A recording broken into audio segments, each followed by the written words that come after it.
Salam jumpa lagi bersama saya, Pastor John Lewar SVD.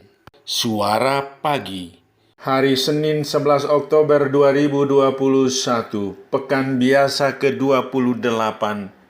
Bacaan Injil pada hari ini diambil dari Lukas, bab 11 ayat 29 sampai dengan 32. Mari kita membaca sabda Tuhan, merenungkannya, masuk dalam keheningan dan doa. Dalam nama Bapa dan Putera dan Roh Kudus. Amin. Tuhan bersamamu dan bersama rohmu. Inilah Injil Yesus Kristus menurut Lukas. Dimuliakanlah Tuhan. Ketika orang banyak mengerumuninya, berkatalah Yesus, "Angkatan ini adalah angkatan yang jahat. Mereka menghendaki suatu tanda, tetapi kepada mereka tidak akan diberikan tanda selain tanda Nabi Yunus. Sebab seperti Yunus menjadi tanda untuk orang-orang Niniwe, demikian pula lah Anak Manusia akan menjadi tanda untuk angkatan ini. Pada waktu penghakiman, Ratu dari selatan itu akan bangkit bersama orang dari angkatan ini, dan ia akan menghukum mereka. Sebab ratu ini datang dari ujung bumi untuk mendengarkan hikmat Salomo, dan sesungguhnya yang ada di sini lebih daripada Salomo. Pada waktu penghakiman, orang-orang Niniwe akan bangkit bersama angkatan ini, dan mereka akan menghukumnya.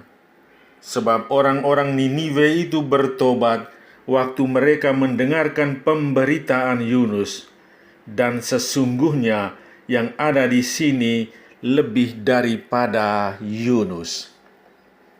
Demikianlah sabda Tuhan. Terpujilah Kristus. Rahmat Tuhan senantiasa mengalir dalam hidup kita. Saudari-saudaraku yang terkasih dalam Kristus, orang-orang Yahudi dan para pengikutnya datang kepada Yesus dan meminta tanda serta mujizat daripadanya. Mereka hanya ingin menyaksikan keajaiban dan sebatas mengagumi. Tidak ada kemauan dan kesungguhan untuk mengakui dan percaya kepada Yesus. Mereka tidak pernah membuka hati terhadap karya Yesus, sehingga mujizat sebesar dan selebar apapun tidak membuat mereka bertobat. Tidaklah mengherankan Yesus membandingkan mereka dengan penduduk Niniwe. Orang Niniwe yang begitu jahat dan berdosa dengan mudah mengakui kesalahan dan berbalik kepada Allah saat mendengarkan seruan Nabi Yunus, sedangkan orang Farisi dan ahli Taurat tidak. Mereka adalah kelompok orang yang diperbudak oleh kesombongan rohani, merasa diri benar, merasa mereka adalah orang-orang pilihan, dan merasa lebih suci daripada orang lain. Sikap orang-orang Farisi dan ahli Taurat merupakan gambaran kehidupan kita. Kita sering tidak mampu menangkap tanda rahmat Tuhan yang kita terima dan peroleh setiap detik dalam kehidupan kita. Bila kita bangun dari tidur, kita menyadari diri masih boleh menarik nafas, tanda hidup. Saat kita sedang menikmati hidangan, kita menyadari semuanya sebagai tanda kebaikan dan perhatian Tuhan kepada diri kita, bahwa Ia masih memberi rejeki kepada kita. Sapaan dan senyum seorang teman dapat menyadarkan kita bahwa masih ada damai Tuhan di antara kita. ada rahmat yang tersembunyi dalam setiap peristiwa hidup kita di saat mengalami kegembiraan maupun di saat kita mengalami penderitaan. Di sana ada rahmat dan kasih Tuhan yang luar biasa.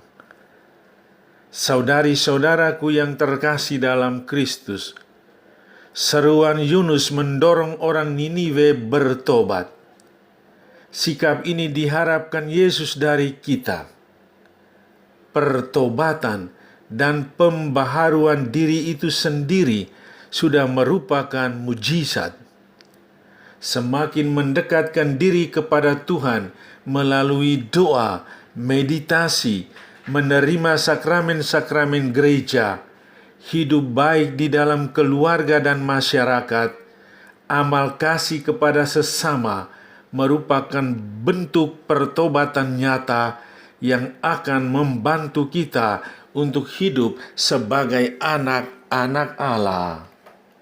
Saudara, tenangkanlah hatimu dan sadarilah kebesaran karya Tuhan dalam dirimu. Rasakanlah suasana hatimu. Percayalah bahwa saat ini rahmat Tuhan mengalir.